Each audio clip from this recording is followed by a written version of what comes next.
To get started, I just added a video clip to my timeline that I like to add end credits to. Let's begin by going up here to Titles.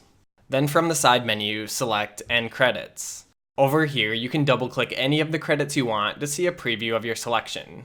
I'm just going to keep things simple and drag the Credit 1 clip after my video clip on the timeline. Okay, and now when I play this back, we have rolling credits with some placeholder text.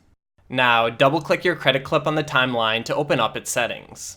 And I'm just going to move the time marker on my timeline so that we can see Credit 1, which we'll edit first. In the text box, select somewhere in the middle of the Credit 1 text before typing so that when you type, it's set to the right font. Now type your title, I'll just put Director. Then delete the surrounding placeholder text. Next, you can just select and delete Name 1 and type someone's name for the first credit. Okay, I did this first one as an example, but you do the same thing for entering the other credits as well. Underneath the text box, you can do things like change the text color, among other things like alignment. You can also click the plus button in the middle of any of the text styles if you'd like to add any of those specific looks. To speed up or slow down the speed of your credits roll, you can just drag the end of your credits clip on the timeline to adjust its duration. Okay, and that's all there is to adding credits in Filmora. Thanks for watching and see you next time.